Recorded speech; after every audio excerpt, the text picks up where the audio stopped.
So I realized I never did a life update. So I'm gonna throw in a bunch of stuff. But I graduated pharmacy school. And I'm completing my residency. And I have exciting gut news.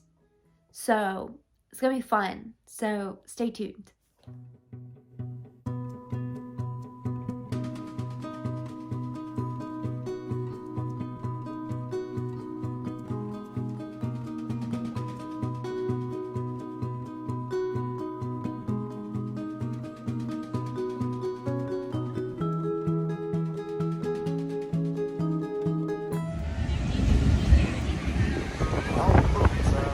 So my friend who took the other board exam we have to take the same day as I took mine just messaged our group and said that he passed. So maybe that means the results are up and I literally feel like I'm gonna throw up and I can't breathe. And I'm so nervous.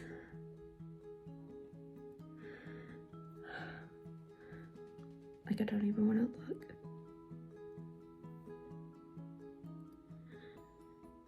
I don't even want to look.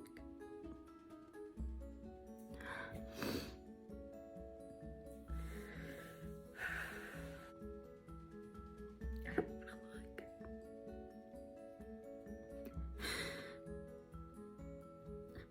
Okay, I clicked it and it's sitting there on the screen.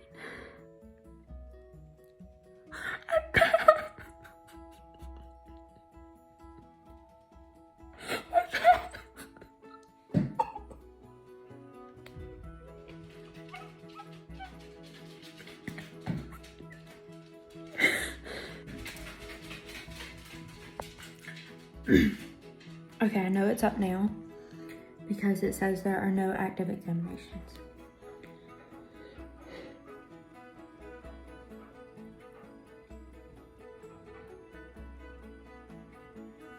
I'm gonna hold it right here. I passed! I passed! I'm a pharmacist!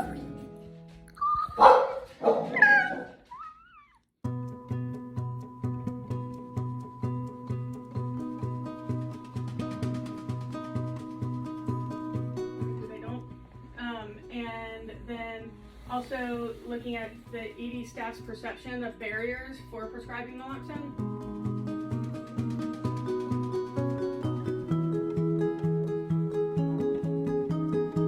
You're gonna see a hair change because I'm getting my hair done today and I am really changing it up. So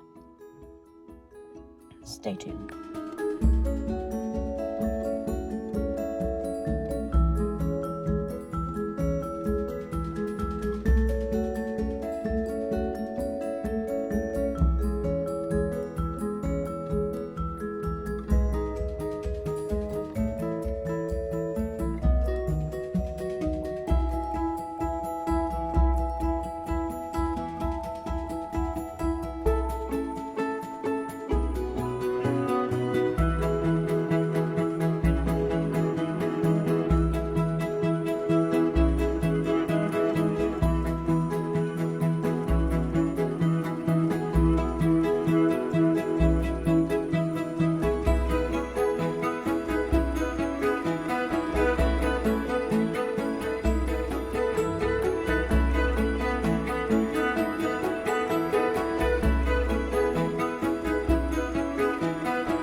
So after 15,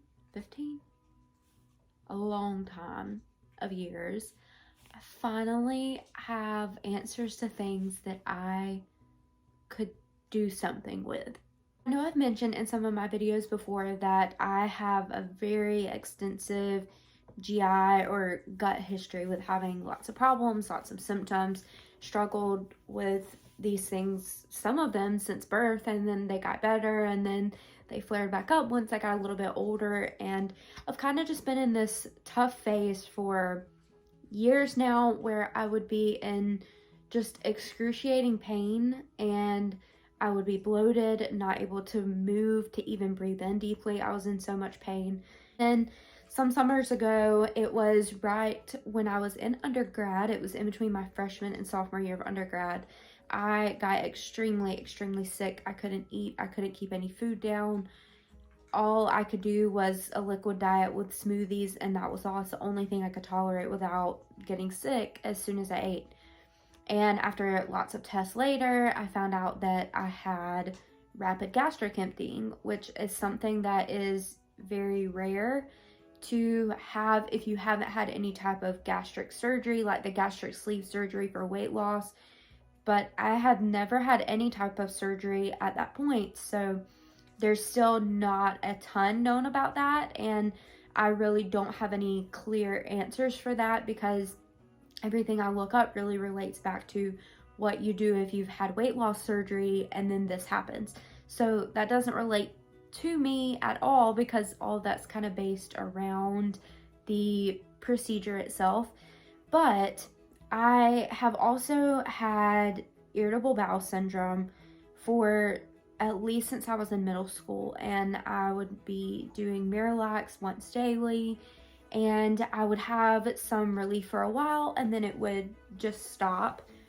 And I have tried different drug therapies. I've tried Linzess, which gave me some benefit, and then of course your stool softeners and your laxatives. I've tried everyone on the market, it seems. And I actually even went to physical therapy for 4 months for pelvic floor muscle therapy, because my muscles were so weak that was another reason why I was dealing with constipation for so long. Through all of that, at one point, I did try something called the Low Fodmap Diet, which is fermented oligosaccharides, disaccharides, monosaccharides, and polyols, which is a lot of fancy words really to just say that these are different types of sugars that are simple sugars, and they're not broken down well by our gut, which causes inflammation and a whole host of other things and problems that initially may not seem like a big deal, but really can be quite painful. So that was how I realized, through the elimination of those things where you cut out so many different things like dairy, gluten, certain vegetables, fruits, and then you slowly reintroduce them to see what causes your stomach to flare up. So that was where I found out that gluten, I cannot have gluten. It is a major thing for me. And I also cannot have sugar alcohols, which makes it difficult to try to cut back on sugar, because I can't have a lot of the sugar-free alternatives, which honestly is better because they are artificial sweeteners. So our body has to work harder to digest them because they're not natural to us. So that I've tried this before, and I saw so much great relief of my symptoms. But it's such a restrictive diet, and you're not supposed to do it long term. It's really just supposed to be used to see either food triggers or to help periodically with symptoms of IBS. So I did that back in 2019. It's now 2022. And one of my friends mentioned Sibo. And I had listened to podcasts about it before, but really never gave it much thought. And if you're not familiar with Sibo, it is small intestinal bacterial overgrowth. And this is a big deal because our large intestine primarily is what is going to be filled with our bacteria, our gut flora, what's helping to break down those foods. Whereas your small intestine does not have as high of numbers. So when you have an overgrowth, that can cause lots of gut symptoms. It's highly correlated with IBS. It also, interestingly to me, that I found out, is it's also highly correlated with rosacea, which I was diagnosed with not long after starting pharmacy school. And it really threw me for a loop because I've never had any problems like that before, and then randomly I do. So all of that kind of got me thinking a little bit more, and I listened to another podcast by Dr. Will Cole, on the art of being well. I listened to one of his podcasts talking about Sibo, and it really led me down a research rabbit hole. And they actually have at-home testing kits that you can do. It's breath kits where you drink a very concentrated solution of glucose, and it measures the amount of either hydrogen or methane, which are the two gases that the bacteria that is overgrown are most likely to produce or give off. So you can be tested to see which you're more dominant in, and that can help guide your treatment if you do test positive for Sibo. So I did this breath kit not long before Christmas, and I got my results back, and I just cried. It was the first time that I actually had a positive result, and it was a result that I could do something with. So I did test positive for Sibo. I will pop in my results over here on the screen, but I was methane dominant, or am methane dominant. I haven't started the treatment yet. And this was something I decided to pursue on my own because I do have a medical background. I am a pharmacist, currently completing my first year of residency. And I knew that the wait time to get in to see a gastroenterologist would be a long time, that it would be expensive because it's not a preventative service, it's a specialty service. And the amount that I paid for my test would be still cheaper than what I would pay to have it done at a physician's office. And I did research looking at different controlled trials that compared what the normal or most common treatment for Sibo is, which is Xifaxan or rifaximin. It's a type of antibiotic. It compared that to certain antimicrobial herbal products, and it was shown through these that the herbal products were non-inferior, which means not better than, not worse than. So they were equivalent to the Xifaxan.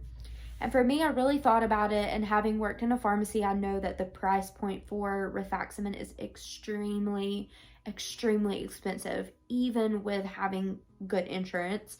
So I decided that me purchasing these antimicrobials herbal products would be more beneficial for me because I would be able to actually afford them. So the plan is, and it feels so great to say that there is a plan and that there is a light at the end of the tunnel. But the plan is, I've ordered, it's 2 medications that you take together for 4 to 6 weeks. I think because mine's been going on for so long though, I am going to do 6 weeks just to err on the side of caution there. And then you also do the Low Fodmap Diet for 3 to 4 weeks. So the idea behind that is the herbal products you're taking are going to kill the bacteria that's there, and then you're also helping by starving them of their nutrient source, which are those high FODMAP foods like dairy, gluten, certain inflammatory vegetables and fruits, which are healthy in themselves, but if you have an overgrowth of bacteria, it can cause problems. Like apples are very high in fructose. So that's one thing that I will not be able to have for those 4 weeks that I'm going to do it. But in the end, I think it will be so worth it. So I'm excited to get this journey going. My medication is supposed to come in this week, so I will be starting that actually on Monday, and I think I'm going to film a grocery haul and meal prep that is low FODMAP based, if this is something that you would like to give a try for yourself as well. I will say all of the symptoms and everything that I've talked about so far is personalized to me. Like, I've done the testing, I have the training to know what to do with the testing, and I highly recommend, if you have the resources and you have the access, that you do get help and work together with a healthcare practitioner or with your doctor, but not trying to go about this on your own, because you always want to do what is best for you and what is designed for you. So I feel like this is what is best for my lifestyle at the moment, what is best for me in terms of my budget that I have for healthcare, and just overall just taking my knowledge that I have now and using it for myself. So I'm really excited to finally have just some answers, and it's a great feeling. So this is just a short video, but I just wanted to give some background about what we're gonna see over the next 6 weeks, kind of things that we're gonna look at and do, and then kind of go from there. So stay tuned for the Low Fodmap grocery haul and meal prep, because that will be coming up soon. I do feel like it can be challenging because you really have to not trick your mind, but realize that this is restrictive for a small period of time. So a lot of the foods that I'm cutting out are healthy foods. They're good fruits, they're good vegetables, but if you already have inflammation and problems going on in your gut, these can potentially make them worse, depending on if you have overgrowth or if you have celiac or whatever you may have. Again, it's personalized to you, but I hope you will join me on this journey. I'm so excited to be starting it and to hopefully get relief, and it's going to be wonderful. So thank you guys so much for watching, and stay tuned for our next video.